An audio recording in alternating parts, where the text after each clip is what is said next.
Tu veux te marier, mais tu n'as pas assez d'argent. Tu veux te marier. Tu rêves d'un foyer paisible, d'une épouse que tu aimes, d'une famille que tu pourrais construire de tes propres mains. Mais lorsque tu commences à calculer le coût du mariage, ton rêve semble soudain très loin. La dot, le logement, les meubles, les vêtements, la cérémonie, les dépenses. Et plus tu calcules, plus tu te dis, comment vais-je me marier alors que je n'ai pas tout cet argent? Tu vois peut-être tes amis se marier les uns après les autres, et tu as l'impression de prendre du retard. Et autour de toi, tu entends, ne te marie pas avant d'avoir une grande maison, ne te marie pas avant d'avoir une voiture, il faut avoir beaucoup d'argent. Alors tu finis par croire que le mariage est devenu réservé aux riches. Mais est-ce vraiment ce que l'islam nous enseigne? L'islam n'a pas transformé le mariage en compétition de richesse. Il n'a pas dit que la valeur d'un homme dépendait de la taille de la cérémonie qu'il peut payer. Et il n'a pas fait de la valeur d'une femme une question de dépense ou de prestige. Le mariage, en islam, c'est la tranquillité, l'affection et la miséricorde. Allah dit dans le Coran, et parmi ces signes, il a créé pour vous, de vous-même, des épouses afin que vous trouviez auprès d'elles tranquillité. Et il a mis entre vous affection et miséricorde. Réfléchis à ces mots, afin que vous trouviez auprès d'elles tranquillité. Le but n'est pas de montrer aux autres ce que tu possèdes. Le but est de trouver une personne avec qui construire une vie, fondée sur l'affection et la miséricorde. Mais soyons réalistes, l'islam ne te dit pas, marie-toi sans réfléchir aux responsabilités. Non.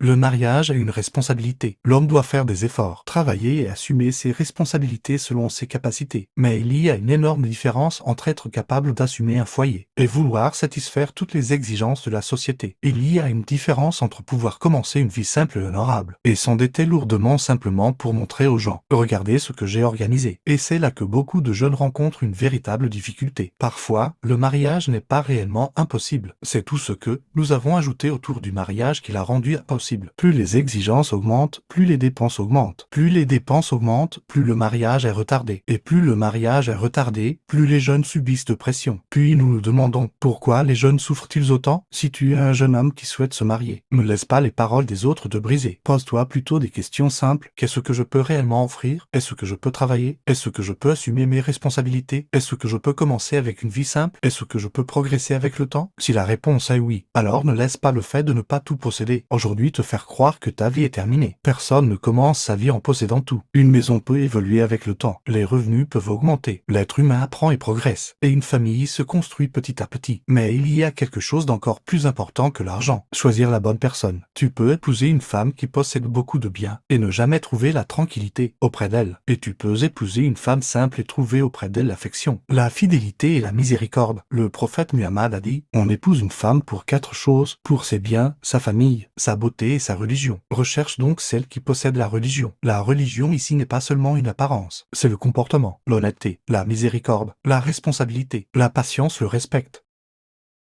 Et ce sont précisément ces qualités dont tu auras besoin chaque jour après le mariage. Parce que le mariage ne dure pas une seule nuit. Le mariage commence lorsque la cérémonie est terminée. Il commence lorsque ton épouse tombe malade, lorsque les difficultés financières arrivent, lorsque le premier enfant naît, lorsque vous n'êtes pas d'accord, lorsque tu es fatigué et qu'elle est fatiguée. C'est là que tu découvriras réellement ce que signifie l'affection et la miséricorde. Alors si tu cherches à te marier, ne cherche pas seulement une personne belle ou issue d'une famille connue. Cherche une femme avec laquelle tu peux réellement construire une vie. Et toi, si tu es une femme qui écoute ce message, ne laisse pas ta valeur dépendre de ce que la famille de l'homme peut payer. Cherche un homme qui craint Allah, qui assume ses responsabilités, qui te respecte et qui comprend ce que signifie être un homme digne de confiance. Parce que la vie conjugale n'est pas une photo sur les réseaux sociaux, c'est la vie quotidienne. Les responsabilités, la fatigue, les moments de joie, les enfants, les difficultés et de nombreuses situations que tu n'avais jamais imaginées. La personne que tu choisis comme partenaire partagera tout cela avec toi. Alors ne transformez pas le mariage en compétition. Ne faites pas du mariage un spectacle destiné aux autres. Ne poussez pas les jeunes à contracter des dettes qu'ils ne pourront pas rembourser. Et ne faites pas croire aux jeunes femmes qu'elles ne méritent un mariage que si la cérémonie est immense et la maison luxueuse. Facilitons le chemin vers l'halal. Rendons le mariage accessible à celui qui est réellement capable d'assumer ses responsabilités. Et si aujourd'hui tu ne peux pas te marier, ne désespère pas. Ne laisse pas le retard du mariage te pousser vers l'interdit. Allah dit, et que ceux qui ne trouvent pas de quoi se marier restent chastes jusqu'à ce qu'Allah les enrichisse par sa grâce. Cette parole nous montre un chemin clair. Si tu ne peux pas aujourd'hui, préserve-toi. Protège ton cœur. Protège ton regard. Ne laisse pas tes désirs détruire ton avenir.